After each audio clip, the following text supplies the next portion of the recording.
are going live. Hey, everybody. Welcome back to another episode of Maker That Money with 3D Gloop and Repkord, a.k.a. my buddy Andrew Mayhall, king of the empire of Sticky. I am Pooch of Repkord. And with us today, we have a very special guest, Miss Sophy Wong. Sophie, good morning. Greetings. How are you? Thank you for joining Good us. morning. Thank you for having me. Okay, so for anybody who's not familiar with you, first of all, shame on you for not knowing who Sophie is, because Sophie is an incredible maker. But I was telling her ahead of the show, I tried to write like a little intro, and there was so much because you're such a prolific maker and designer and all these things, and I thought I'm just gonna let her tell it how she wants to. So please introduce yourself. Tell us, who are you? What do you do? All the good stuff. So I'm a designer. I'm really a designer first. I'm a designer in my core. I'm also a maker, and the things I make are usually costumes and wearable technology projects. And I basically just like to make wearable pieces that incorporate technology. So I do a lot of work with 3D printers and digital fabrication technology and laser cutters and stuff like that. But really, I like to design wearable projects that express things. So I call it expressive wearable technology. Expressive EWT. I love this. So this is, you're just coining new phrases and stuff like that's a fantastic elevator pitch, by the way. Thank you. And I've been working on my elevator I pitch, know you actually. have. Yeah, and that's we're gonna get into that because I was actually up at Sophie's Space. It was about a month ago, maybe a little more than a month ago now, and it is awesome. It's a great space, and I think Sophie's being a little bit modest as well because she she says she's a maker and makes like props and stuff, but the level that she is designing at is just next level. Like, I got to try on this spacesuit that she's currently building that's going to be actually used in a movie or a short film, I think. Yeah. And I know you've done work with some pretty incredible people in the past and stuff. I don't know if you want to share some of the other experiences you have. We talk about, obviously, business and maker entrepreneurship, and there's a million different ways to make money as a maker and stuff out there, and that can mean a lot of different things. But you are so near and dear to me because, like myself and like Andrew as well, I think that there is no one thing that defines you, and you've been involved with so many great people and projects over the years. hmm um, Yeah, it's been like a really I call it kind of like a wandering path that I've taken to get to where I am well now said. and what I'm doing now. And the way I just introduced myself and described what I do, it's taken me years to like figure out those, few sentences. And like kind of I think what you're referring to, Pooch, is like I've done things like I've written a book about wearable technology DIY projects. I actually worked on a season of Mythbusters Junior where I was basically the safety coordinator was like my title, but I really was just kind of assisting and helping the junior Mythbusters, the younger Mythbusters, whenever they needed some advice on tools or if they had some tool that they had not used before. I was just kind of like keeping an eye out and helping them and just being available. Um, so I've done things like that. Yeah. I worked I was a costume assistant at the Seattle Opera, so I worked in a professional theater costume department. I've been a graphic designer in the past. I've just like done a lot of different things. I've also written a ton of tutorials Yeah. about electronics and Wow. various like maker project things. Yeah. I've seen you Um, in Make but Magazine. You've been Mhm, published in a few places actually. mhm. um Yeah, but the problem with that, I mean, like, what the problem that presented for me was I got to a point where I was like, "Well, I've done all of these things, and I like all of the things that I've done, but, what does that mean? What like, I think I had this moment where I was gonna do a talk at an event, and as they usually do, the event producers were like, "Okay, send us your bio." yeah. And I was like, "Okay." Yeah. And I, like, sat down to, like, update my bio, and I'm like, I don't even know. I had the moment that you had this morning, Pooch. I was like, "How do I explain what I do? What how In a do I put reasonable this period of into words?" time. Yes. Yeah. Yeah. Yeah. And I had this, like, existential crisis of, like, "Who is Sophie Wong?" Right. You know? Yeah. And so I kind of was like, I need to figure this out, A, so I can write my bio, and B, so I know what I'm doing and where I'm going. Because actually it creates a lot of like uncertainty in your own mind if you don't know what that is. So things will pop up and people will be like, "Oh, do you want to do, XYZ project with us?" And I'm like, I don't know. What is that a thing I do? Yeah. Maybe? I Yeah. don't know. Of course it is. Well, that's awesome, and that's fantastic foreshadowing of what we're going to get into. But pin that for Mhm. just a second because we have to do all of the normal housekeeping chores and stuff like that. So first of all, for anybody that's listening back on all the podcasting platforms that we're on, we record every week, just about every Friday at 9 a.m. Pacific on YouTube. Mhm. Great way to interact with us. I see a lot of familiar faces in the chat. I hope that you guys are thinking of your questions for Sophie as we go. Also, we've got our Maker That Money hotline for any brave souls that want to call in and have a conversation with us live as well. I know that's always kind of intimidating, so you never know what you're going to get. But that is available to you guys.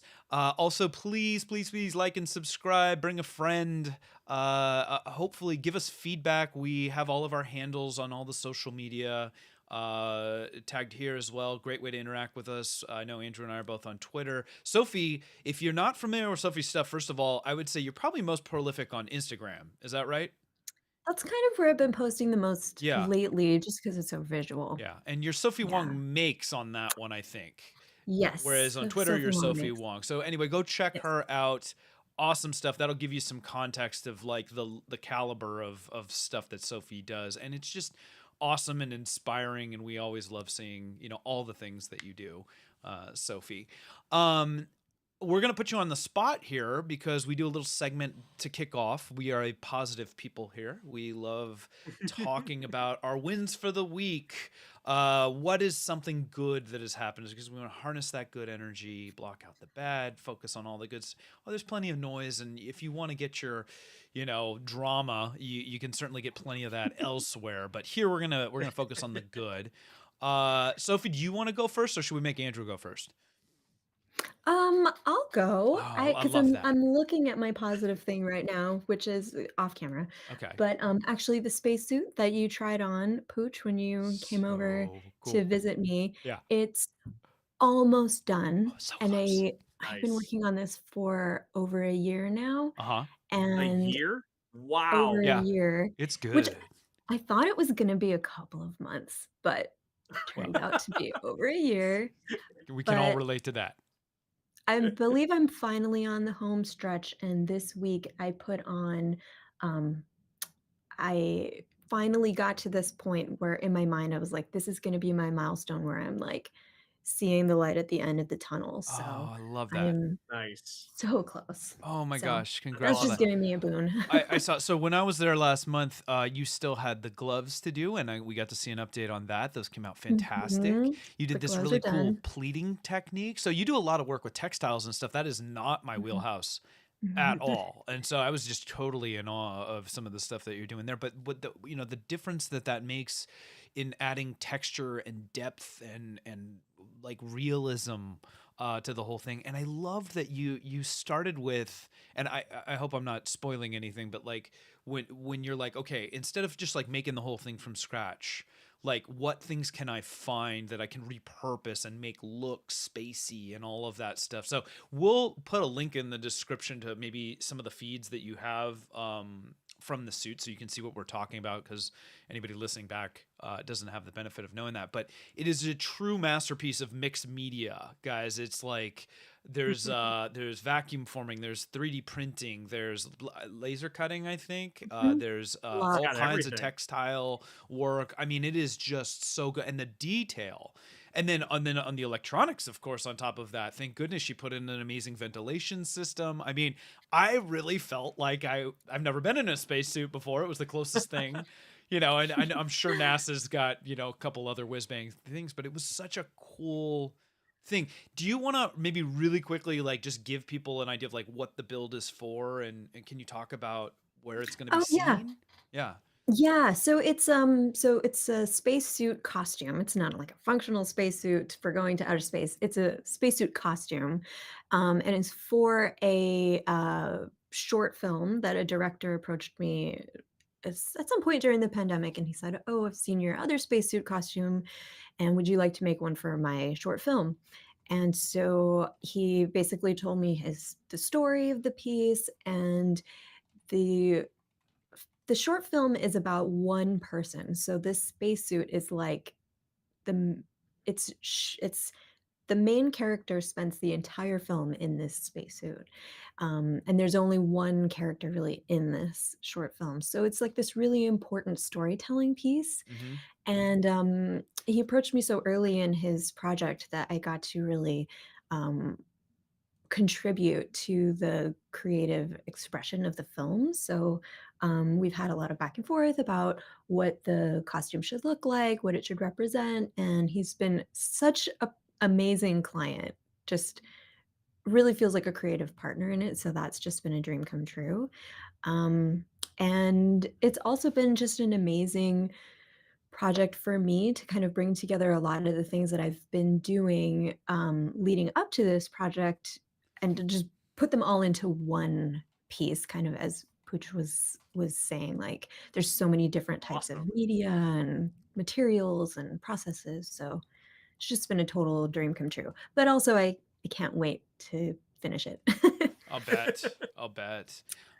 It's an amazing piece, and I got a ton of photo. I don't think I even posted that much about it. I would need to put some more stuff up there You because say we I got a bunch remember of. seeing a small snippet. Yeah, we got a bunch of shots, and I need to do more on it because it's just such a neat thing, and I loved learning about just some of like the buckles and the fasteners and this like the snaps and the techniques you use of like, oh, these are great for this, and the way you do like piping and I just it's so cool. It's so cool, and it just exemplifies like your creative spirit in a really great way because it's you can see that the maker spirit is so alive in it in the way that you're just like using all these like little fun things, and a lot of it probably from your experience in the past and probably some new stuff you're learning as you go along the way. We see some Mhm. of your other pieces in the background too of some of your popular cosplays, and that I think what I'm seeing Mhm. just off at the screen I'm describing is the is that the 3D printed dress that you did, or the Yes. textile technique of 3D printing on fabric? That's Yeah, so awesome. that purple dress is all 3D printed directly onto fabric and then Yeah. assembled into a dress.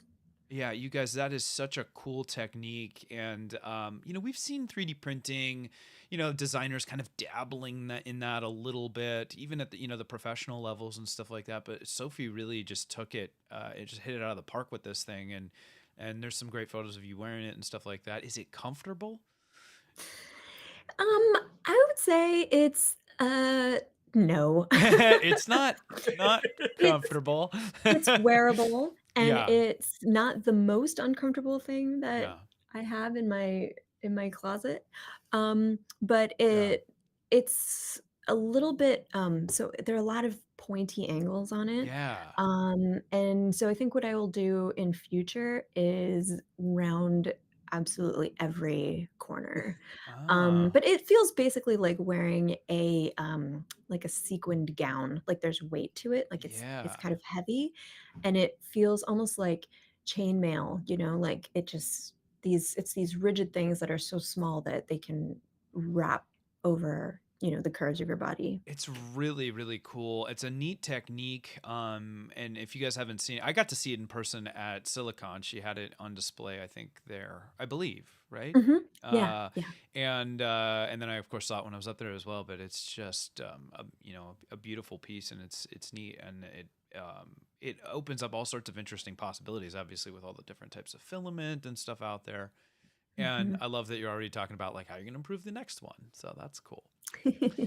I feel like I totally got us distracted from our positive Well, I was moment. just about to jump back to that. We do that. We love to rabbit hole.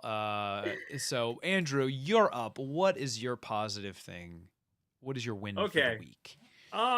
Lots of good things happening over here. I think one of the big ones, version 1.4 of our caps, it's in production. We have first articles in hand again, so doing the final tests, and hopefully it'll be rolling off the production line again. So if you ordered Gloop recently and you see that we switch back to those metal caps, it's only for just a little bit longer.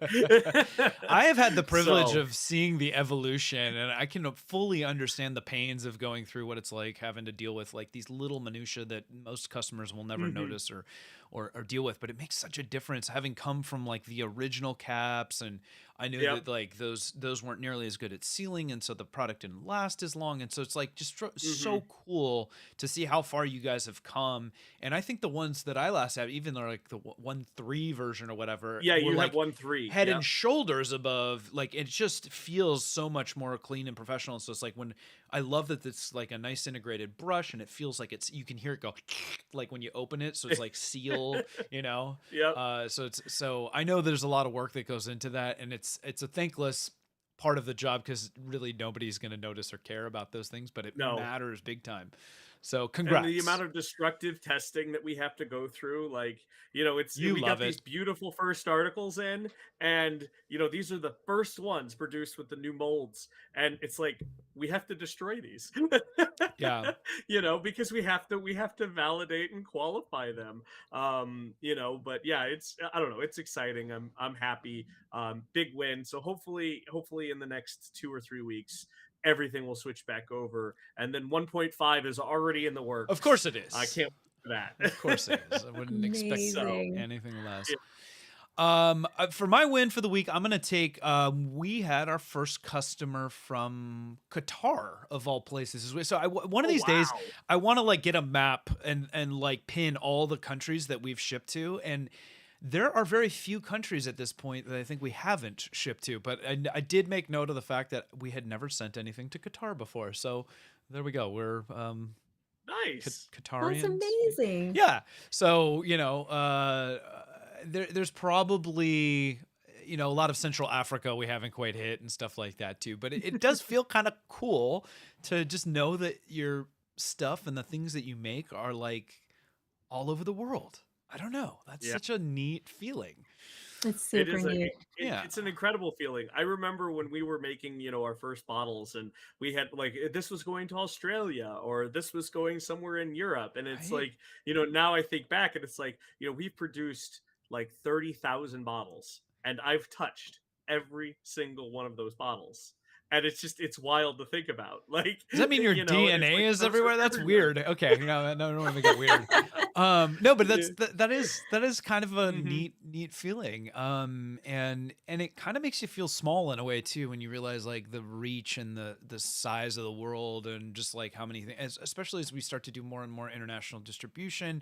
We've got a new warehouse now, and that gives us some better reach into the EU than we had before. And so it's like, with it comes some interesting challenges, and obviously coming up with like translations and figuring out, support. Like there's a lot of people that just don't, we just assume everybody speaks English, and so I'll get stuff on the, the support email or the chat where it's just like in French, and I'm like, I guess I'm pulling up Google Translate because I don't speak French, and that's fine. And I guess I try to meet people wherever they want to be. So if they're like they're not comfortable with their English, they'd rather do that. I'll just translate and chat with them in French, and hopefully it's good enough. It's always good enough to work.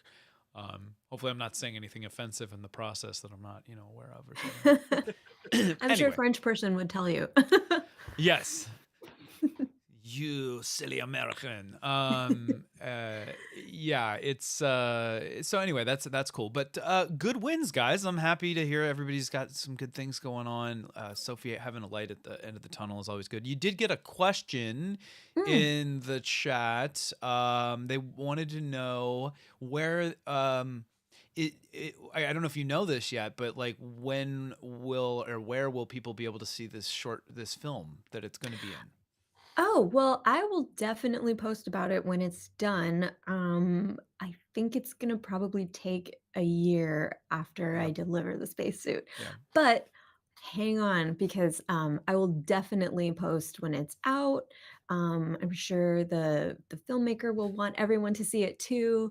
Um, I I don't know 100% what they're planning to do, with the film, whether they're planning to go for, like, film festivals or where they're gonna show it, but, it'll definitely be, um, viewable for people when it's done. But Awesome. yeah, Yeah. Yeah. yeah, It's still I in can't early wait. production stages. Obviously, they're just still getting the Mhm. Yeah, costumes and there together and all will that stuff. be some, I think we'll get some behind the scenes kind of video or at least stills while it's in production. So if you follow my socials, I'll definitely post Yes, that right. Stay kind of tuned. thing. You will hear about it. I promise. I promise. Yeah. Very cool. Very cool. Okay, so the topic for today, guys and gals, is envisioning success. And the reason we chose this topic is when I was up at Sophie's place a month ago, she shared with me a vision board. If that's even a fair thing. It's not even a board, it's a booklet. It's a vision. What do you call it, Sophie? I call it my creative plan. Creative plan. Okay, so she Yeah. shared with me her creative plan. And I'm going to let her hold it up. So if you're listening back, you're just going to have to bear with us as we, kind of describe what it is. But it is like, to call it a vision board or just like kind of just a scrapbook of ideas does not do the thing justice. Um, why don't you tell us what the impetus for this thing was? And because I loved everything about it, I found it very inspirational and it made me feel like I need to be doing something similar. Now, I'm not as artsy and crafty as you are, but it is so much more effective than just like writing down kind of bullet points and stuff the way that I do, because it evokes different feelings and emotion and it allows you to kind of look back on it and just get different feels from it. So go ahead and show off what it is, your creative plan, and tell us like how it came into being. So, yeah. So really, this is the end product of like a longer process and exploration that I did, which I'll talk about. But the thing that I showed Pooch when he came over was this booklet that I ended up making, which is many Oh pages. It's wow. It's probably like like 10 or 12 pages. double-sided. Yeah. Yeah, and it's quite large And bound. because Yeah. and it's I mean kind of Well, I turned it it's into a it's book. binder clipped right now. I thought It's you yeah. binder Yeah. clipped. Yeah, yeah, yeah. But, and this is not the first time I've made a booklet like this to kind of describe something I wanted to do. This is kind of the format that I've used in the past to create what I would call a concept book or a creative brief for a project. So it sort of follows that kind of format, but I wanted to take my design thinking and apply it to rather than just an individual project, I wanted to apply it to my creative identity, basically. Yeah. As I talked about earlier, I was kind of confused about my creative identity because I like to do so many different things.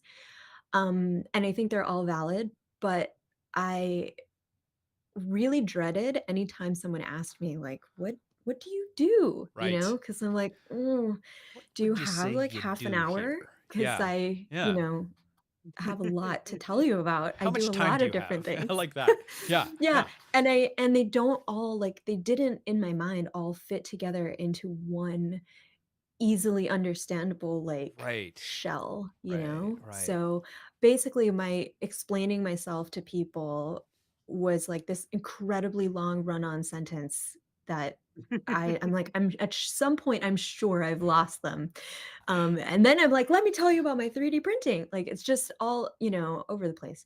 So I love so that. I was really feeling that for a long time I thought it's fine. It's totally fine to not 100% know how to explain yourself to people and it is fine. But it was starting to hold me back when I needed to make decisions about projects I wanted to do or what projects I should say no to or how to organize my time so that I was being actually productive and like moving towards a goal. I basically had to figure out what that goal was.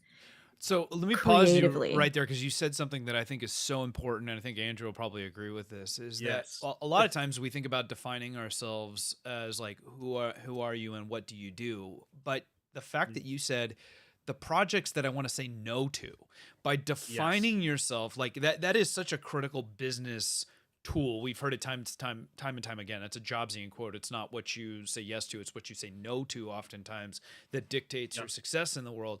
And it's so good that you went at it with this mindset because when you're defining who you are, you can clearly say, well, that doesn't fit within the bounds of what my goal is. But a lot of Yes. us are Mhm. just throwing stuff at the wall. I love that you said, you're a run on. I feel so seen by saying like I am a living run on sentence Yeah.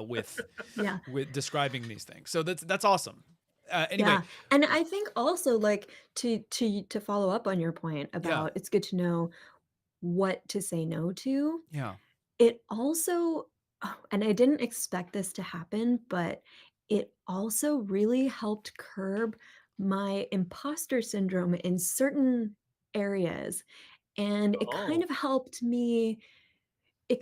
eliminate some things from my peripheral vision yeah. that were distracting me and making me feel like comparing myself to these things that I found out through doing this. I found out those things actually aren't in my creative plan. They're not goals of mine. So I don't have to feel threatened because I'm not doing those things.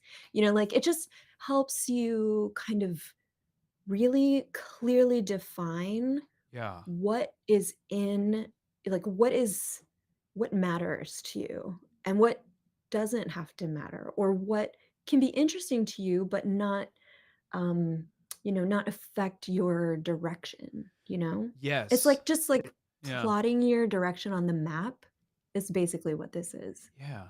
Well, Mhm. so you kind of skipped over one of the things, when I was up there, you were telling me about.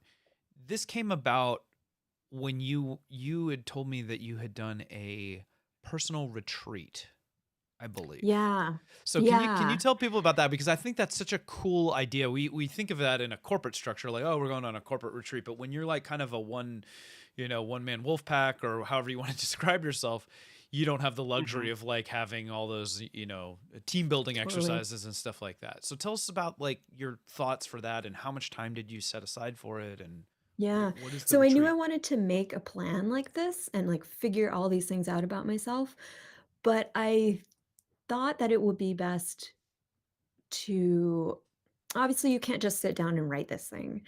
Um you have to do some Mhm. like under soul searching and like understanding of yourself first before you're going to know what to write. And it just so happened that my husband is also a designer and he works at a creative tools company, and he Shout out told to me one Kim. day He's amazing. he's amazing too. And he's like, "Oh yeah, next week I have a design retreat with my team." And I was like, "What's a design retreat? That Like sounds I want to go fun, on a you design know? Yeah, retreat. I want to go."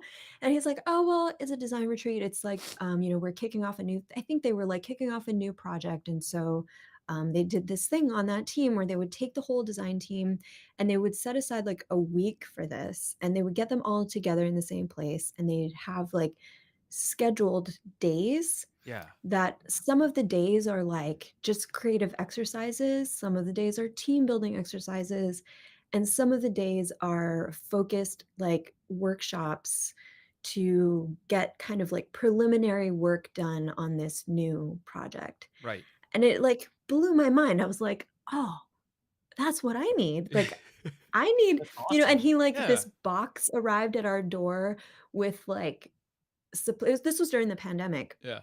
so he got like this, they had to do it all kind of remotely, whereas usually they did it in person. But because it was remote, I could kind of see what he was getting to do. And this like box showed up at our door with a bunch of supplies for like their creative workshops that they wanted everyone to do Hey, together. that's And I was cool. like, this is amazing. Like, Yeah. I want to do this. So, but as Pooch mentioned, I'm kind of on my own. So um, I decided I was going to be that person that was going to organize my own retreat. Yeah. and schedule my own days and then go to my meetings with myself and Yeah. like do my workshops with myself and all this stuff. And so I actually set aside 1 week for the retreat part, Yeah. and then I wanted to work on this book the next week. So, like, I decided that for my retreat, what I wanted to I kind of made a list of, like, what I wanted to experience during my retreat, and then what I wanted the product of the retreat to be, Yeah. and I wanted that product to be this creative plan, and I'm kind of thinking of this creative plan as like my proto business plan because I want my business plan to come out of my creative goals. And that was like my way of ensuring that my business is going to support what I want to do creatively, Yeah. versus Yeah. like starting with the business plan and then figuring out how to work my creative goals into that. I just wanted it to come the other way. I gotta tell you, Andrew, I don't want to speak for you, Y- but listening to this, like you've got like the potential for like a retreat. So it occurs to me, I'm mhm. like, I want to go on that retreat too. Like, not that you need more things to do, but it's like, I know, can I I would come to the love to do that. 2023 retreat? Y- And you know, I would pay for that. Like, I don't you, know. you, You know what this reminds me of is something very similar to the lean startup canvas. Is I don't know if you guys are familiar with that. Uh huh. But yeah, this is the process. It's like a kind of the modern business plan, if you will, Yeah. identifying what you're good at, what your strengths are, your weaknesses, what the holes in the market are, all of those things, how you would make money. Right. You kind of distill all of this down, and the startup canvas, a lot of times looks like a like a book eventually when you get it done right, because you go through iteration after iteration. So this is like, if you will, the startup canvas or the lean startup canvas for designers or creative Yes. guys. Yes, Well, that's totally, like, what I wanted it to be for myself oh, because it's I fantastic. love that kind of, like, those books that are all about, like, how you can, like, kind of life hack Hmm. your business or your lifestyle or, Yeah.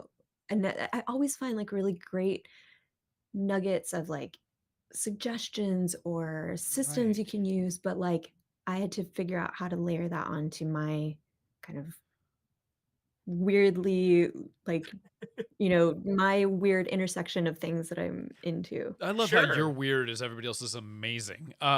So what's really interesting to me, and I don't know if this speaks to a lot of other like solopreneurs or small businesses out there, like one just like I like to read and stuff too, but I am a like undyingly extroverted individual, and so I derive so much energy from interacting with other people that like I would glean so much more value from like going and spending some time. Like, I'm not kidding. I think that this is an interesting potential event opportunity where it's like if you just did a small thing and you just say like we've got 5 seats, we're gonna meet up and we're gonna do this. Like Oh I would yeah. absolutely pay good money to do that. I would go up there and just doing what you did. You've already done the work of outlining this thing, but how?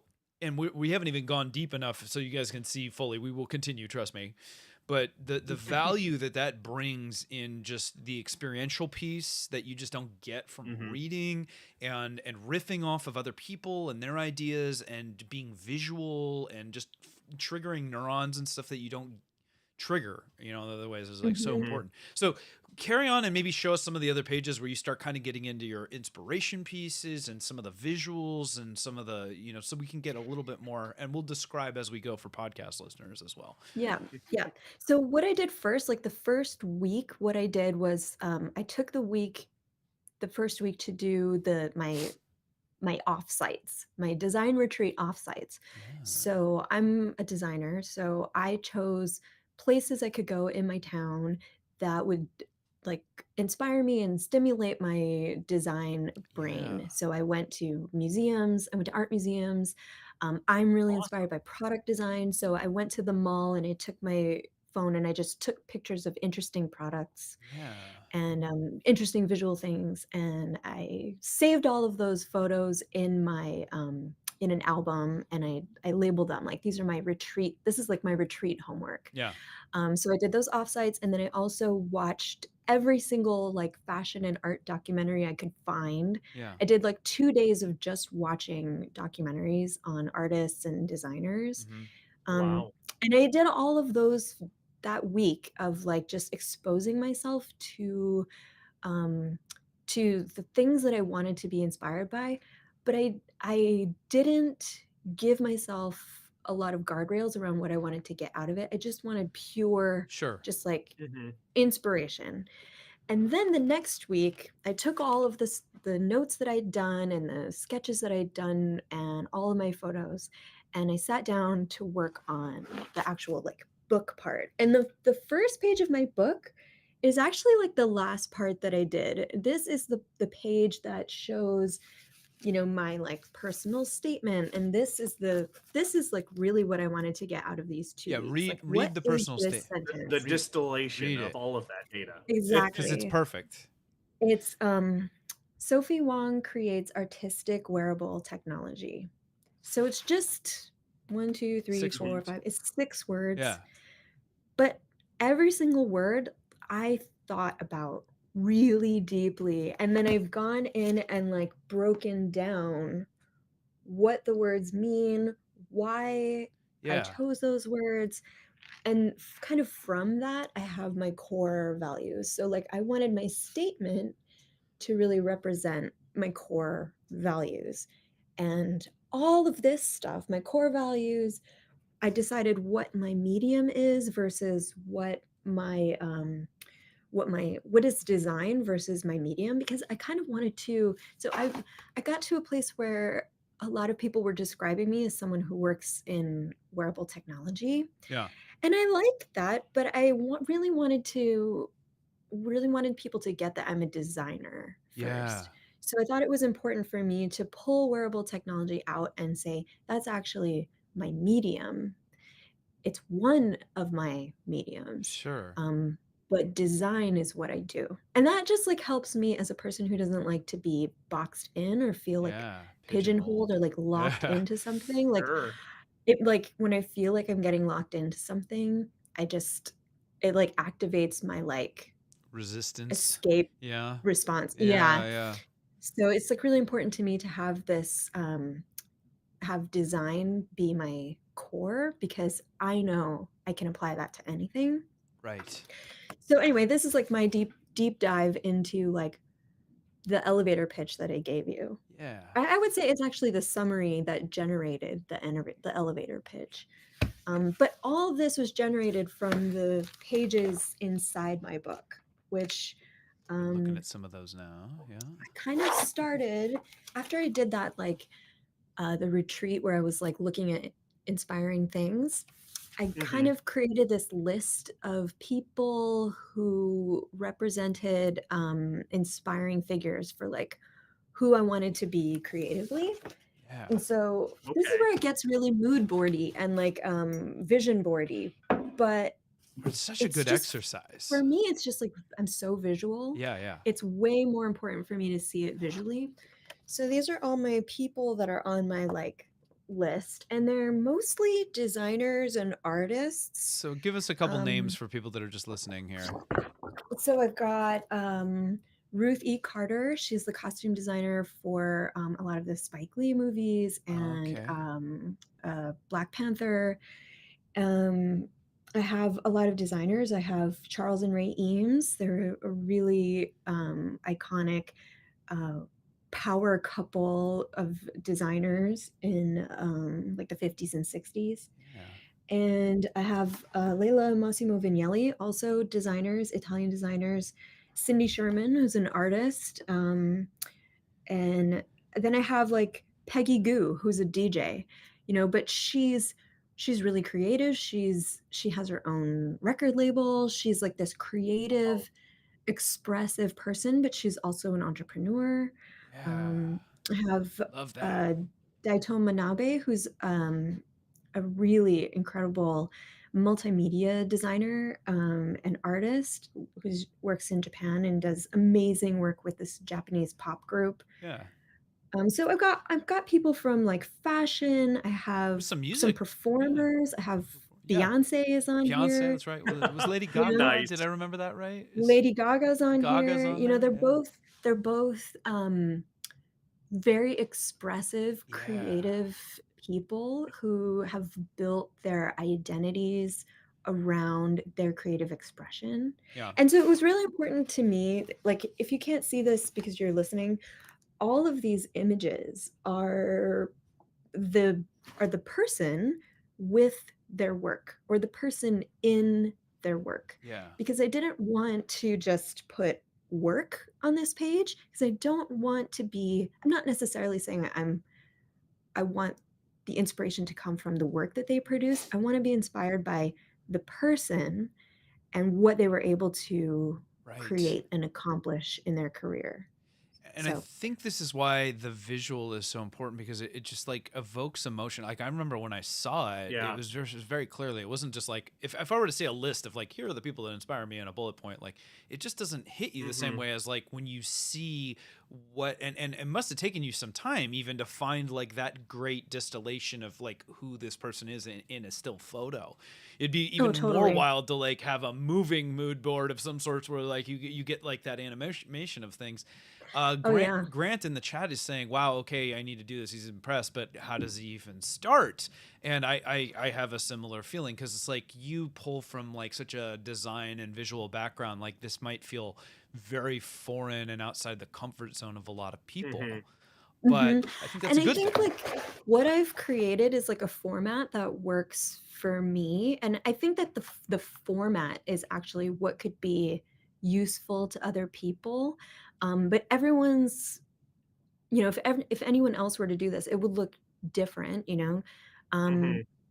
but I think what I would like to give people, if they would want to do this, is, um the the experience of doing the exploration and then the format of how to take everything that is swirling around in your brain after you do that exploration and run it through this format, which is basically like a little it's not little, I'll be honest. It's not little. I don't do little. Everything I do is Yeah, kind of no, you don't do complicated. little. I can But, verify.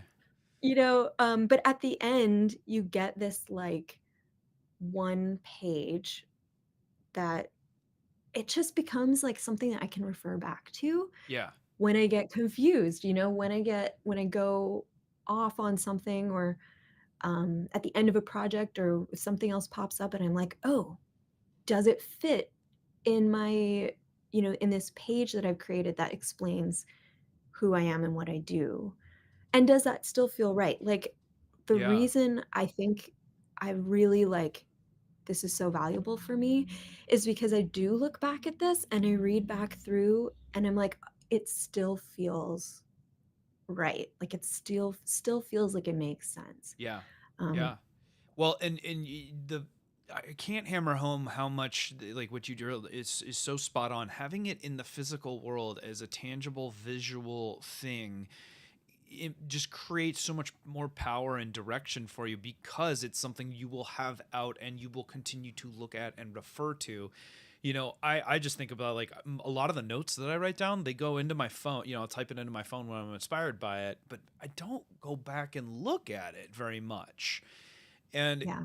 if I created something like that, and maybe it doesn't have to be as complicated, if you were to distill Hmm. this down of like, if people had to do one thing to get started and then maybe layer on, like do the onion peel thing or Hmm. something like that, Yeah. Yeah, is it and I start with think you these can things? also there's, Yeah. like, different entry points to it. Like, Yeah. I started with this, like, exploration, and then it kinda distilled down from there, but maybe you're just, like, that one person that you're like, "I'm really inspired by this person," so Hmm. maybe you Yeah. start there, and then you find some other people who are similar or who fill out that vision for you. Like, I think for me as a designer, what I really, always come back to, whether I'm doing a project or whether I'm thinking about myself and who I want to be, it's that you need multiple sources of inspiration to describe the thing that you want to do. And I start all of my projects like that. Like I said, if I'm gonna sew a bag or if I'm gonna make a spacesuit, I Hmm. always start at that layer of like what already exists that is similar to what I want to Mm-hmm. make, Mm-hmm. and then what things do I have to add to that vision Hmm. to make it feel right. It's like I Yeah. think like people think design is like you just sit down and you look at a blank page and you just draw the thing you Huh. want to make. But 99 times out of 100, that is not how designers do it. Most of the time, most of us start with collaging or brainstorming Mm-hmm. or looking Sure. at things that already exist and modifying them to be the right vision that we want. You don't have to start from a blank page. Yeah. Okay. Sure. So So go ahead, so Andrew. Yeah. yeah, so one of the things I was going to say is like, again, referring back to this kind of startup canvas, if you will, you have all of the elements, it sounds like, of essentially that kind of archaic business plan. I think back to, when we here at Gloop did our business plan and how instrumental it was in kind of moving us forward because we talked earlier about sometimes it's not about what you say yes to, it's about what you say no to. And the process of going through and exploring and writing things down, while you can take these quick notes, condensing that down into a single document, whether it's a design document like you've done or a more traditional, business plan, it can be, such a valuable resource for when you're approached with a new opportunity. How does this fit in? Or can you, does it actually work with your vision? Like one of the largest sections in our business plan was our vision, like where we were planning on going, the products that we wanted to release, the things that we wanted to do. Right. And it's so easy to kind of lose sight of that as an entrepreneur because there's so many different things happening day to Yeah, day, you get drawn into or the whatever it weeds. might Yep. be. And so occasionally we will actually pull back up that business plan and reread it and go through and say, well, wait, actually this doesn't hold true anymore, or our concept was wrong in this particular place, so how do we adjust it? And it becomes like this living breathing document. Yeah. um Yes, yes, But totally. that just even saying it that way evokes just mhm. a like bleh, to me like a living Sure. breathing document. Like Grant in the chat saying like object permanence is such a problem for him as well. Um, Mm. it just doesn't like a document is not an inspiring thing. For And I me, think it's for each person, right? that's true. Totally, That's look. Yeah. totally. This is very And there's clearly an like opinion. Yeah. parts of my book that look more like um thinky, Like a flow wordy, chart. documenty. Yeah. Yeah, and I think for me, and that's you're both totally right. It's gonna look different for different Right. people, and Yeah. it's your how it materializes for you. It's only gonna be valuable and useful to you if it does inspire you. So if a document makes sense to you, because I know some people look at images and they're like, great, I don't Sure. know what to do with that, but Right. words make more sense to them. It's like for me, there's tons of visual in this document because I'm so motivated by visuals, but there is a point in my document where I had to like distill it down. So I'm just gonna flip through a couple more pages so you can see like where it's going. Yeah. Yeah. But like can you see it if I go like Yeah. this? Yeah. That's great. Yeah. So I have like my inspirational people, and then from my inspirational people I created this like matrix of I also love office supplies, so I have like great like post-its and So anyway. The listener, the page post-it she's notes. describing now looks like Yeah, a series of colored Yeah. post-it notes that she's just kind of laid on there. It may actually be post-it notes in some case. One of them is. I don't know if that, but yeah, she's that is, and then I kind yeah. of made my own because I'm extra, You are but extra in every way.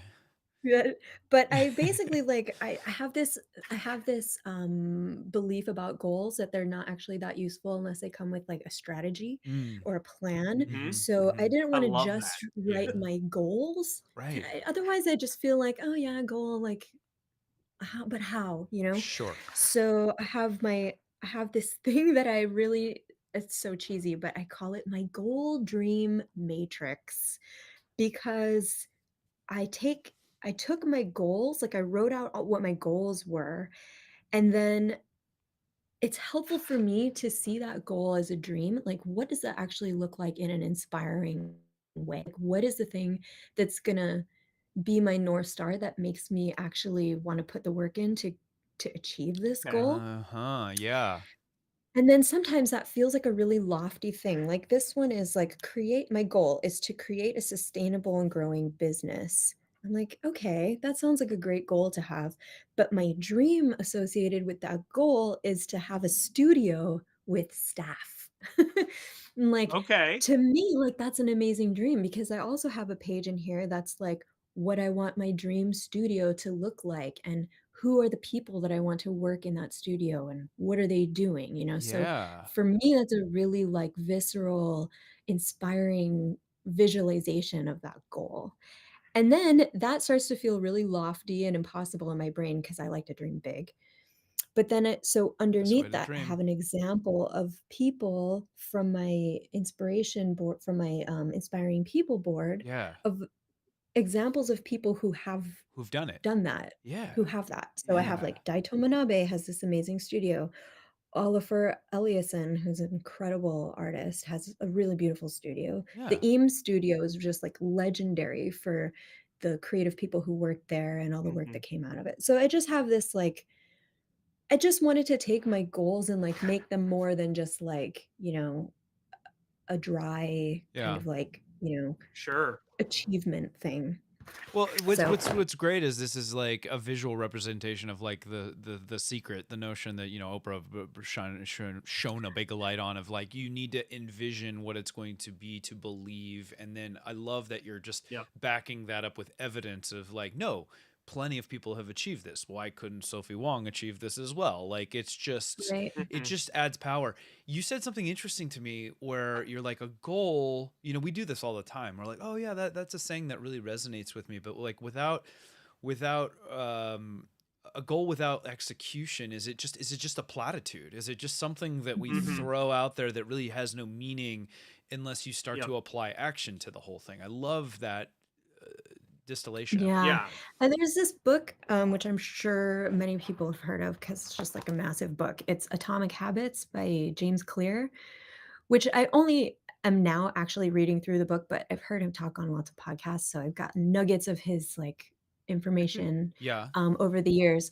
But he talks in there about this concept that he got from someone else. I mean, it's just this like concept that is going around, but basically, that people over focus on their goals and they under focus on the system or the strategy that they are going to use to achieve that goal. Yes. So, like, figuring out what you want to do, like figuring out my direction, great, totally necessary, needed to do it. But, Right. like, the meat of this book is me continuing to ask, but how?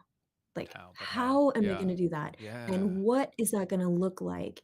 And the more I can, like, flesh out what that goal looks like, the more I can work backwards from it and say, "Okay, well, to do that, I would need to do this, and to that, I will Yep. need to do this." Like, Beautiful. Yeah. it just kind of, like, goes deeper and deeper, and Mhm. Well, I know I keep saying I'm just gonna flip, but I'm just no, gonna no, no. flip. Flip. So, like, and then I got to I had to figure out like, okay, so I've figured out these people that I think are inspiring and interesting and I think what's also important is like who I didn't put on this board, Who you said no who to? I don't even Yeah. remember who I didn't put on this board, but I definitely pared down. Like I Well, had clearly like I'm not on there, so there you go. Yeah. Yeah. which is not to say that there are not other people that I find I really kid. I inspiring, kid. but it's important to like edit. That's another Yeah. thing that you Mhm. learn as a designer. It's like there are tons You of can't do it inspiring all. people out there, but which ones make up, my vision? Mhm. So it's not that they're not worthy. It's Yeah. just that I'm trying to go for like a clear, Sorry, you Coco know, Chanel, Mhm. you didn't make the sorry, cut. Coco. But Yeah. then I from those people, I'm like, "Okay, but who am I?" So then I did this little exploration of myself, Yeah. which is Oh, this is so good. I love honestly this so so much. hard and so embarrassing. But, How I vulnerable are you? basically, Thank you for sharing this, you by the know, way. Yeah.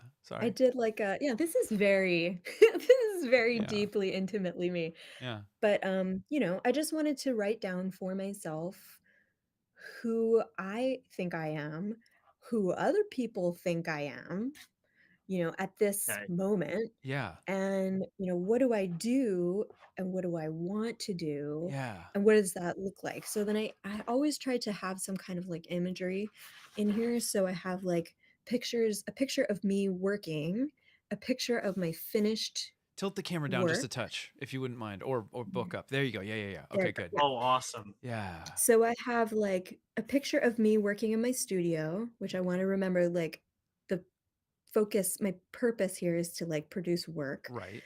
And Hmm. then here's like a piece of finished work that I'm proud of and I enjoy and I want to do more work And it's like kind of this. an electronics, so like a light up, but I'm trying to describe what I'm Yeah, seeing right so this now. is an LED jacket that I Yeah. made that uses 3D printing on fabric as Yeah. It's diffusers. very cool. And then it's kind of this really stylized photograph that I took myself. So Tilt down just I a touch more, if you wouldn't intentionally mind. I There intentionally we go. Yeah. chose an image that is kind of stylized and sort of editorial because this is where I wanna go. I don't wanna just make cool projects. I wanna present them in this, like, Sure. kind of, aspirational, like, futuristic way. And you have achieved that. By the way, guys, the photography that we're seeing here is fantastic. The lighting Hmm. and stuff. I think both you and your husband have a pretty good background in photos as well, right? Photography. We both studied photography for a bit, and Yeah. we do it a lot, and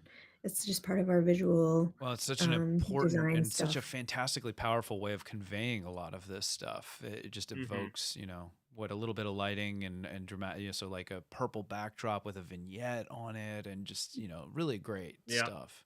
Thank you. Yeah, And then at the bottom, I have an image of me, presenting a talk that I did at, Hackaday SuperCon. yeah, So, it's like I just wanted to have these 3, like, examples of my work and who I am and what I look like when I'm working so I can keep in my mind, the Hmm. kinds of work I wanna continue to do. that's great. Um, and then I have a page about the work. So that last page was about me, my identity, and then I did basically the same thing for my work. Like, what do I want my work to look like? And so Yeah. this is all what do I do? Hmm. Who am I going to work with? Who will I work for? What is it going to look like when I'm doing my work? And then what are some examples of like the projects that I want to do? And this was so important for, when you're saying that it's important to know what you wanna say no to and what you wanna Yeah. say yes Yeah. to. Yep. Um, Hmm.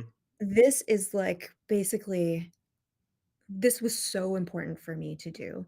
It also this one this one cell I'm pointing to one cell on my page where, I have written who I wanna work with, like, what type of people I wanna work with when I need Hmm. help because I do everything myself. I design it, I Yeah. sew it, I 3D print it. I've, all the fabrication I'm doing myself. And I know that's not sustainable if I want to grow and I want to do bigger projects and get Yeah. more Yeah. clients. I know I'm going to have to work with other people and I know I'm going to have to address this issue of me wanting to do everything myself. So I've kind of created a list of like the tasks and that I would be willing to hand off and the people that I would want to work Oh my with. God, that is so So critical. I I love. can keep Yes. in my mind like, what my priority is. My priority I have to remind myself my priority is design. So when I Hmm. feel really grabby about all the other tasks and like really protective about all the This is other incredible. tasks, Yeah. Hmm. I Yeah. have to just remember, Yeah. you know, my focus is design. So A- if you As go ahead, Andrew. was gonna say, as an entrepreneur, like so many times when we're starting something, we are so used to having to do it all ourselves. We wear all of the All hats, the hats. and it becomes very easy for us to, become passionate about whichever hats that we're wearing, and we lose sight of what it is that we originally set out to do. And so many episodes, like we've mentioned and touched on, it's like it all starts with, what are your goals, what are your aspirations, like write down what it is that you want. And Pooch and I were just having a call earlier this week about what he does best, and trying to get him into a position where he does these things better, and can work more effectively than worrying about all of the other stuff that comes with the minutia of owning his business. Well, and the power of that, just to jump off of Mhm. that, is twofold. So one, it affords you that energy that like just brings you alive and like inspires you in a different way. And two, it just, like you just said, it's forcing you to think further ahead. Like, how do I grow? Like, maybe I don't Yes. have a person that I can hire for this Mhm. right now, but it's like that is so critical. You will come to a point. I'm not saying there are plenty of people that are just, I'm fine with being a one person business and stuff like that. But Mhm. if you want to grow, if you are an extroverted person and you derive energy from like collaboration and all of this stuff, you are going to need people to get to a certain point. So how do you hand that off? And we Yes. as makers and managers and stuff, I'm the same way. It's like I want to do it all myself, and I'm not even in the process of realize. It doesn't even occur to me half the time, wait, I can just Mhm. ask somebody else, or I can teach them to do that. Mhm. Yep. Or I get caught up in that stupid loop of thinking like, well, I'll just do it because I can do it faster than it's going to take me to teach. But at some point, I'm Yes. never going to get ahead, That's never Yep. sustainable. and it's Yeah. never It's never sustainable. So you sustainable. gotta And it's bite that it's like bullet. this trap because in the beginning, It's a trap. you don't have the resources to hire Yeah. other people or Exactly. outsource, so you Precisely. Yeah. have to spin it up on your own. And then for me, I feel like then I become it feels like an expectation, like Yeah. people start to compliment you on it. They're like, "Oh my gosh, and she does it all herself." So then it becomes this, like, precious thing about my You're identity where getting I'm like, "Am I rewarded. gonna let these people down if I'm not suddenly, like, doing everything by myself?" But I can always go back to my first page of, like, examples of successful people, Yeah. and I can point to every single person on this page, and none of them are doing this all completely by No. themselves, except for maybe Cindy Sherman. These people all have teams. Yeah. They have creative teams, and it doesn't detract from their work and Mhm. who they are and how much I respect them. So it's like having these examples, it just it Excellent just point. Way to really tie it Mhm. helps, back. I love you it. know? Yeah. So Well, then Yeah. I we're have a little bit more. I know No, no, we're no. kinda running We out of can keep time. going. I want to make sure we're Yeah. Keep respectful going of if you your want. time. Yeah. Like I'm like just eating it up. I'm my mind is just exploding with like, if I have to distill down the nuggets from this conversation, there's just so many great things. I'm like, oh, people need to see this bit, and it's just all good. So please keep going. I went on longer when I was making this than I thought I was going to. I was like, "I'm gonna get this done in 1 week," and it Yeah, definitely right. We went always over, do. Yep. but it was important. I felt like I had to follow my rabbit holes. And then some of these pages are not as completely fleshed out, but, it's a living document, so I'm continuing to add. So, and this one is actually the most important, possibly one of the most important pages, but it is the smallest. Hand down. So this is I tried a to, photo of a whiteboard sesh. I tried to blow it up.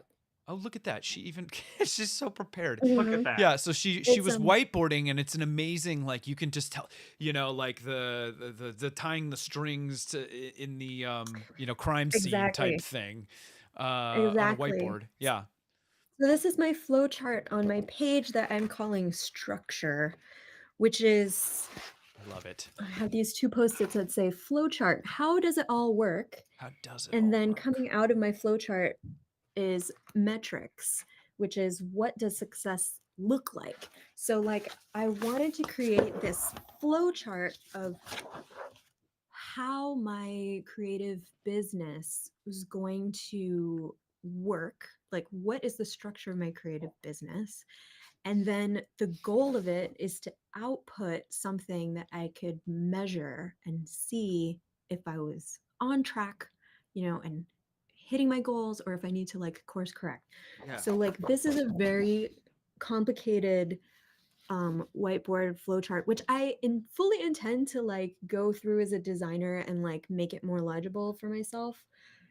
But it basically is at its center, it's like, can you see if I hold it up like I mean, this? kind of. I feel like It's a It's this little is like small, but tiny. this is like I'll I just want to link I'll to just talk resources. through it We're gonna need a briefly. slide deck from you after this, Sophie. Mhm. um, but basically, at the center, at the very center, I just have Sophy Wong, designer and artist. Jeez, And the that was center. actually the beginning of me figuring out what my like elevator pitch was. Okay. At the core, visually, I can see it at the core, and conceptually in my mind, at the center, Sophy Wong is a designer and artist. Yeah. And then from that, I have a box underneath it that says creates wearable tech pieces. So it's like who I am is my identity, and then what I do and what I produce Mhm. comes out of that. And Yeah. then from that I have all these other boxes coming out that are like what can be produced from that material. So from create wearable tech pieces, I have hero photography. So I'm going to create beautiful photographs of my pieces so that I Okay. can share them in my online portfolio. I can document my processes. And then from that, I can show my body of work to people and try to get new clients. Or I can show my body of work to people and try to get speaking gigs or try Yep. to get a book. Like I'm basically brainstorming ways that my Interesting. creative work can generate, you know, I Revenue. guess So you could say business Yeah. yeah, so projects.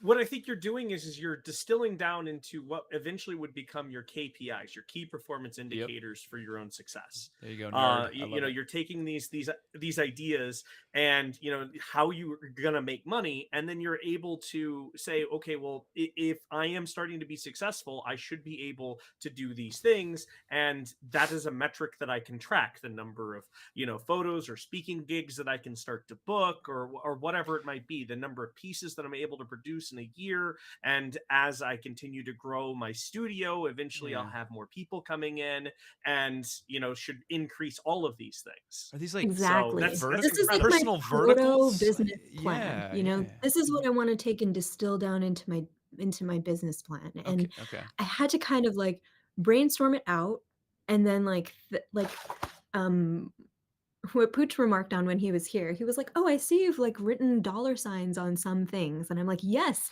I'm like identifying the areas that might, be useful for actually makering Yeah. that money.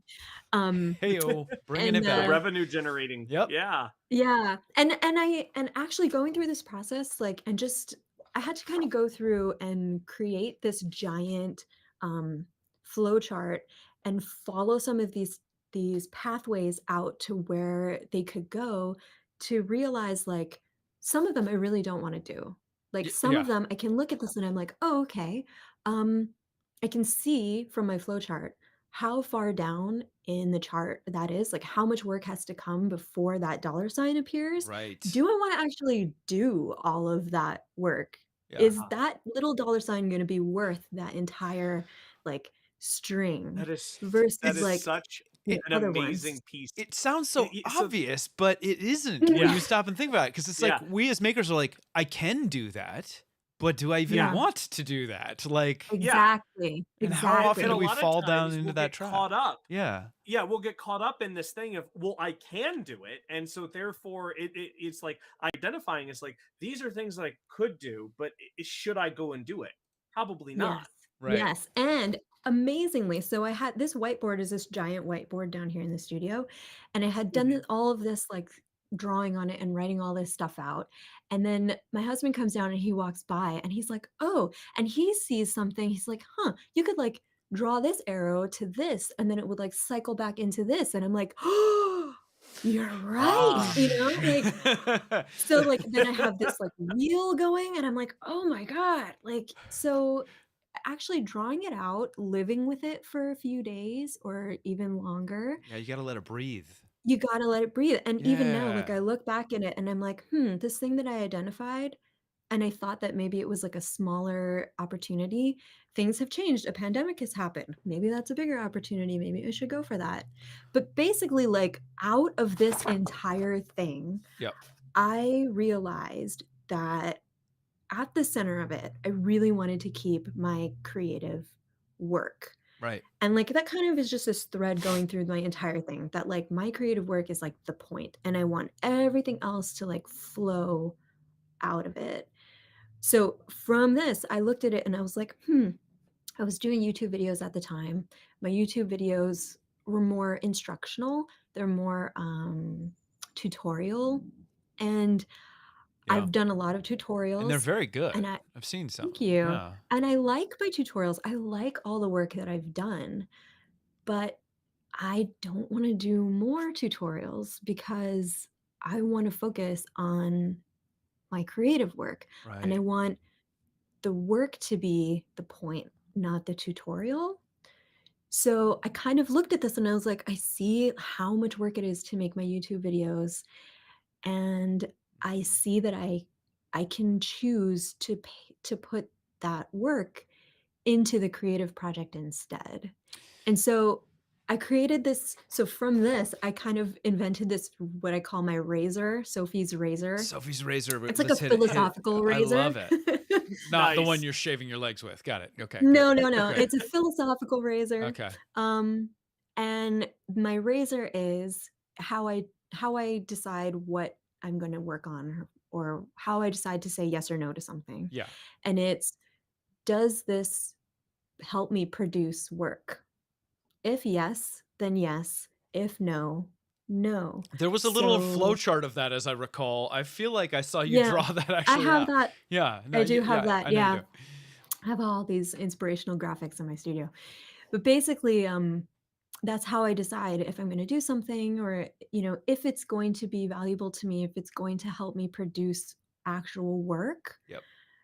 then I'll do it. And if it's not, then I say no. And it's honestly just having that straight in my head makes it so easy, makes it so much easier. It like relieves so much pressure from me. I used to like spend, 40 minutes trying to craft an email saying no to someone for something that I'm like, I'm not sure I if know. I You're should do pleased. You're this, such a and now I'm like, sweetheart. well, it doesn't fit my razor. Yeah. So, Yeah. Yeah. I'd rather be producing work. I need a So razor. I like that you need a idea. I razor. know Occam's got one, Sophie's Yeah. got one. Now I need a razor too. So Poopy's razor. so you said it's gonna be amazing. I can't wait to share it with you guys once I figure it out. So Soph, and I call you Soph now because that's what I do, and I can't be bothered with the Y, People saying the do. Y. Um, you said something that I think may resonate with a lot of content creators right now, in the sense, and I think we're in a time of reckoning in the world of YouTube and content creation right now, where James from the Hacksmith, when he was on, was talking about the cycle, getting caught up in that, and you start to realize, like, what am I even doing? Like, I'm building this stuff, and I'm not enjoying these projects. I'm doing these videos for the sake of doing the videos. And he would have absolutely benefited. I'm sure we'll have to talk to him more about this in the future, but like, just like a little bit of time in planning. Like, so many makers fall into this trap of like leaping before we're looking, right? Like, we're just like, we're going, oh, I guess this is working, so we'll just throw more fuel on the fire, and before you know it, Yep. you don't even know where you're going or what you're doing or what you want to be doing and what you don't want to be doing. But you talk about the content creation, and you've spent very clearly in some of your tutorials and stuff. You are a very good teacher, and you're very good at breaking out and stuff. But the amount of time that it takes to do that, obviously, when you're making something, the amount of time it takes just to make the thing is a lot. But then times that by 10 if you're trying to break it down and describe the whole process or record the journey. Yeah. And content creators can speak to this to the ends of the earth, like how much work goes into that. And we start to evaluate, like, do I even want to be doing all that work? Is this worth it? Maybe the answer is yes. Like some people, like the journey is the joy, but we're seeing this shift now, and I don't know if it's like a chicken or the egg thing, in the sense that, like, well, people don't have the attention span to watch long form anymore, and so everything's going to shorts. And why would I want to put all the time and energy into producing this amazing video if, like, I can make a bunch of shorts with a lot less effort and, you know, get as good of a result? That all comes back to what is your goal for the product. I think if you're just trying to make sure that you stay in the conversation and that you're out there and you're like, you can do that in far more effective ways now than long form content. Like you can do that with shorts, you can do that with, you know, social media posts and stuff like that. Content creation is an animal in and of itself, as you will know. Totally. What are your feels around that? And are we in a reckoning, or do you think there's a shift, or is this just the way that it is? I think there's definitely a shift. And I also think that for any content creator, it just comes back to what you want to do. I mean, it comes back to the very beginning of our conversation about this, which is if you Okay, full know circle.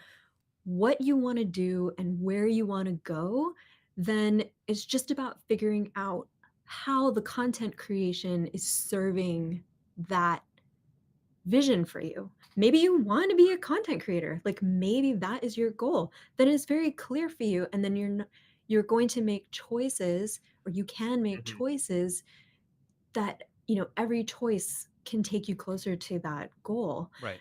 I think the problem is, or at least the problem for me, is that you have the content creation in the mix, but you're not sure how it's serving your goal, or Right. you're not sure why you're doing it. You're doing it because you think you're supposed to do it, or you're doing it because It's all you've known. you know, in the short term, it gives you Yeah. it gives you this feeling of success, because every time you upload, then people can Well, experience it and tell you it's you great. But, you know, Chasing how is dopamine that you hits. also taking Yeah. you closer to your goal? Yeah.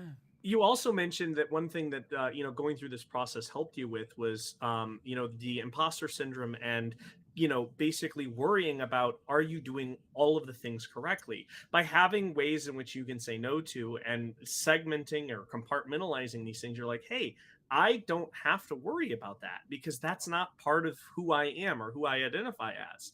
And you're not falling into that trap where, you know, as maker and entrepreneurs, we're like, oh, we could always be doing better. Like, Right. oh, I see so and so, like Pooch is, you know, opening up an you know, an EU warehouse. Like, what am I doing wrong? Like, why can't I have this, or whatever it might be, you know? Oh, totally, totally. And Stop me as comparing a yourself. I mean, Yeah, it's the yeah. hardest thing to I do, know, I and know. it's like the most damaging thing to do. And it's literally like, as much as I rationally know, and I've done a lot of work on myself to like compare myself to others less, it's still something that I totally struggle with.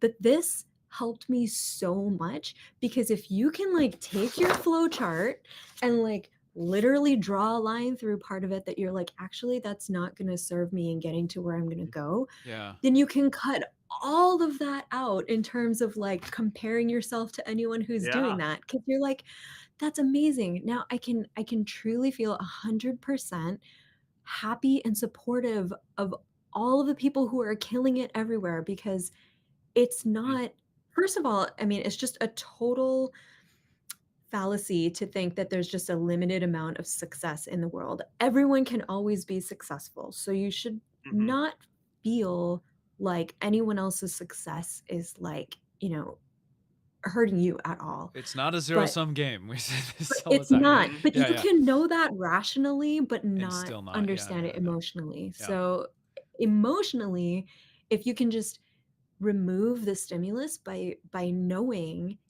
in Mhm. your core that that is not something that you're targeting, it just makes it easier to deal with the rest of it, you know? Yeah. Yeah. And it just to have your head on straight about where you want to go is so so powerful. And I've seen people who are earlier in their career than me, or earlier in life than me, like know exactly where they wanted to go and who they wanted to be, and know like their next steps. And I was so amazed and inspired by like everyone in my life who I've met who's had that figured out. And I'm like, how do I get that? Like they instantly know, like, oh, you know, I don't need to chase that, or I can say no to that, or, Yeah. and I'm like, how do you know? And now I feel like, I'm figuring it out. Yeah. Oh That's my awesome. gosh, so much good stuff. Sophie, thank you so much for sharing. I know that that is a very personal thing, but there's just so much, like, just so much juicy goodness Hmm. in that thing, and we could talk about it probably for hours and hours more if we had the time. I gotta also say I really loved the bit where you said when your husband came down and was able to look at it. So Hmm. this document, this creative brief, like it serves it's a business plan. It's almost like a resume. Yep. Like you could hand that to somebody and they would get a pretty good idea from flipping through who you are and what you want to do in a way that you just don't get from trying to tell the story, and it will sink Hmm. in a different way. It's like I want people's resumes to look like this. I want, and I know we're greatly glossing over the skills that it takes. Like I don't feel like I could make it look nearly as nice and concise as you, but I think you've outlined some interesting things. I think your process is good. I will be the first to sign up for your retreat when My you retreat. have it. I mean, like we've already got the thing. It's like build a better business plan. Like this is like Yep. if you want to just tie it back to business, never mind just the personal life coach potential and all sorts of other stuff. I mean, it's got application well beyond business, but it I really wanted to make sure we could share this because I hope you guys in the chat can kind of see the power of it and draw some inspiration from it the same way we have. And I would encourage you to try going through some of these practices. I like what you're saying. If you're just doing the flow chart, draw out the thing, draw the dollar signs, and if somebody were to tell you, okay, now pick one or pick three or something like Yeah. that, where it's like, okay, like that, like it's all about kind of like how do I close that circle in on this battle royale here, right? How do I draw down in and focus? We talk about focusing a lot. That's really, really hard as a maker because we want to do all the things. We want to make all Yes. the things. We want to do it ourselves, all that stuff. But Yeah. And I would say, like, the last thing I wanna say is yeah, specifically about focus and what you just said, and it completely ties back to what we've already said, which is if you know you wanna focus, which I said about myself for years and years, "How do sure, I focus?" Other sure. people would Hmm. tell me, "Sophie, you're so great. You're so great. You would be so successful if you could just focus." And I'm like, "You don't understand that what you're asking me to do is incredibly difficult for Yeah. me. Focus." But that's the thing is, like, if you say you wanna focus, but you don't have a plan or a strategy for getting focused, like, it's not gonna happen. Yeah. You gotta figure out how you're gonna get focused, and then you just, you know, Well, and go through the steps. it's an And it might ongoing take 2 thing. Oh weeks. It yeah. might take a whole month of your life to get focused. It's not like you can just do it. No, you don't turn it on, and it's Yeah. never. That's the other thing, guys. We always look at it. It's like it's not like I wasn't focused. Now I'm focused. You're gonna go through those Yeah. cycles of like, oh, I've Yep. lost focus. But having this tool allows you to come back and recorrect. And like, oh wait, is this? Am I adhering to the plan here? Like put it Mhm. somewhere. I realize like I have a weird tendency, and I think it's just something I've subconsciously started to do. I love little inspirational sayings, and so I will sometimes like throw them on the laser cutter and cut it, and then I'll put it up on my wall, right? Because one, I tell myself I need to have some art or something around here, but really it's just like what are these little nuggets that are kind of driving me? I have a thing, and it's almost depressing for some people, but it's like I have a thing in my room and in my office that just says no one is coming to save you, that I've laser cut into a piece of wood. And it's the first thing I see when I wake up in the morning. I remember like, okay, I'm on this. I got this. Like I find Yep. inspiration in that. And I have other things. I've like little snippets from poems from Dylan Thomas and like an Einstein quote and stuff like that. So find your inspiration like Sophie has and put it in front of yourself so that you can give yourself those reminders and those checks throughout the day. However that might be. Maybe it's just hanging art on the wall. Maybe it's hanging sayings on the wall. Maybe it's making a Mhm. booklet. There's no one right Maybe or it's wrong way. putting your own art on the wall. Like, maybe it's Yeah. putting the thing that you did. Sometimes you just need to remind yourself Yeah. you Yeah. did that. Yeah, I love that. Thank you so much. And you brought us full circle many times, and there's just so Yep. much like great connection to the whole thing.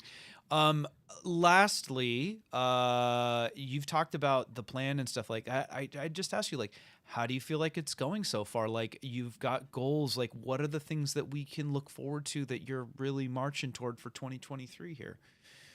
I think it's going well. Like I think I got to a point in my, I don't know, my journey Mm-hmm. of creating this where I like kind of wrung everything out from my brain. Um, and that was about where I finished my flow chart. And so I went from that on to just creating actual physical work. I'm like, okay, I figured out that my point, really what I want to do is create work. So then I went into creating a bunch of work. So last year I did a ton of projects, I did a ton of work. And now I really feel like I'm ready after doing those projects and kind of like letting this simmer and like bake in my mind.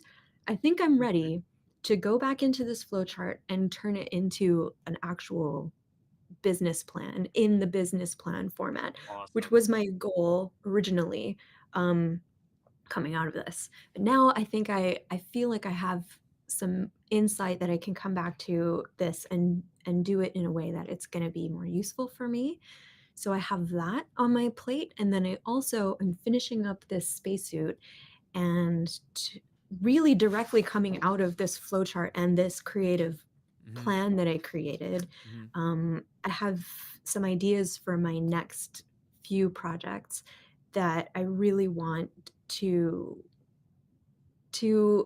I really want them to kind of establish like my direction that Mm-hmm. I've outlined Mm-hmm. here. So Hmm. I'm sort of designing my next few projects to be like the physical like manifestation of this like creative plan. That's great. Awesome. So this may be the rise of Sophie Wong Designs Inc. or whoever you're going to call it, and get in the Maybe. studio. Yeah. I know you'd mentioned like the goals of like having that physical space where people can come and like see the work and all that stuff. I know that that's That's so Yeah. cool. Andrew's Hmm. going through a similar thing. It's like right on that cusp of like we got to get out of the garage, Hmm. we got to get out of the basement. It's like, Hmm. and sometimes you have to Yep. force yourself out of your comfort zone to enable that vision and visibility. I'm like, Hmm. oh, I can have that space and I can have customers here, and so I eagerly wait to see what I know. Great things are coming for you, and thank you for sharing Thank your you. journey with us as we go. Thank Thank you. you. This was a fantastic episode, guys. Thank you so much for joining us. If you've been in the chat feeding questions, comments to us, we always love you for that. We appreciate it. If you haven't liked and subscribed, tell somebody else about it. I hope that there's some good nuggets. Please tweet at us if there was some stuff that you want to make sure that we pull a snippet from or share with other people, because there was so many good ones in this episode. Please consider doing that as well. And we will catch all of you guys next Friday for another great episode of Maker That Money. Until then, enjoy your weekend and make on, everyone. See ya. Bye. Bye.